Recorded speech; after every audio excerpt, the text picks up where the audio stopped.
جس کو میرا نبی اٹھائے مصطفیٰ تربیت فرمائے، لعاب دہن مبارک دیں، حضور انگلی پکڑ کے چلائیں، اپنے پاس بٹھائیں، اپنے پاس سلائیں، مصطفیٰ جس کی ایسی تربیت فرمائے اس کا کردار اتنا اعلیٰ ہوتا ہے کہ اس کی عظمت اور شان میں قرآن مجید کی 300 آیات کا نزول ہوتا ہے۔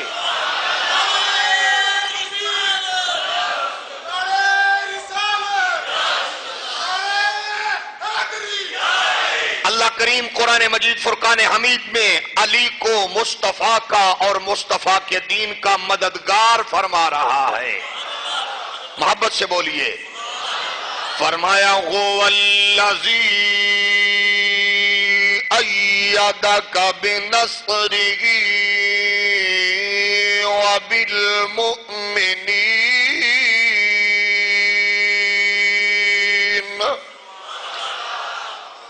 8ویں سورت کی 62ویں آیت میں اللہ کا قرآن فرماتا گئے وہی ہے جس نے آپ کی تائید کی، اپنی نصرت اور مومنوں سے، مومنین سے مراد علامہ ابن عساکر فرماتے گئے مولا علی،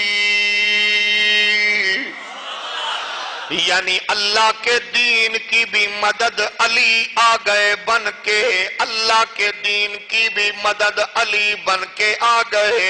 اعلیٰ حضرت کا حوالہ محدث اعظم کا تاجدار گولڑا کا حوالہ نہیں، امام ابن عساکر نے لکھا 10ویں صفحہ جلد 18 پہ فرماتے گئے اللہ کی مدد و نصرت علی کی صورت میں ہے۔ جب کائنات عالم میں علی مددگار ہے تو رسول کائنات کی مدد کا کیا عالم ہوگا؟ اللہ نے علی کو کائنات عالم میں مددگار بنا کے بھیجا ہے۔ یہ علی اللہ کی مخلوق، اللہ کے بندوں کا مددگار ہے، اور قرآن مجید اعلان فرما رہا ہے، فرمایا انما ولیکم اللہ ورسولہ والذین آمنوا الذین یقیمون الصلاة ویؤتون الزکاة وهم راکعون۔ اللہ بھی مددگار ہے، رسول بھی مددگار ہے، اور ایمان والے بھی مددگار ہیں۔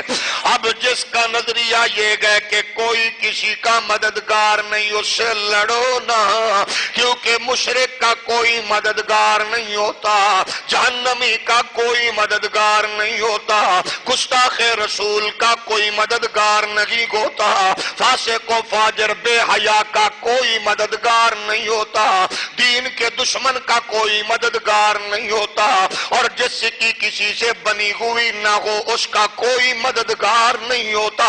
اگر میں سیال کوٹ کے لوگوں کی مخالفت کروں تو میرا مددگار کون ہوگا؟ سیال کوٹ میں ملتان کے لوگوں کو بھونکوں تو کون مدد کرے گا؟ لاہور کے لوگوں کی مخالفت کروں تو کون مدد کرے گا؟ تو مجھے بتا، جو کہتا ہے کوئی کسی کا مددگار نہیں ہے، اس کو سن لینا، کبھی علی کو بھونکتا ہوگا، کبھی صدیق کو بھونک رہا ہوگا، کبھی عثمان و علی کو بھونکتا ہوگا، کبھی غوث جلی کو بھونکے گا، کبھی اللہ کے ولی کو بھونکے گا، کبھی محمد عربی کو اپنے جیسا کہے گا۔ تو دنیا میں جو کوئی کسی کے ساتھ بنا کے نہ رکھے، جب اس کا کوئی مددگار نہیں ہے تو جو اللہ کے بندوں کو مسلسل بھونکتا ہو اس کا کون مددگار ہوتا ہے؟ قرآن نے یہ اٹل فیصلہ دے دیا ہے، مومن مددگار ہوتے ہیں، اور مددگار بھی اس کے ہوتے ہیں جس کے پاس ایمان کی دولت ہوتی ہے۔ اس کا ہر مومن مددگار ہے، ایمان والے مددگار ہیں، اللہ کے دوست مددگار ہیں۔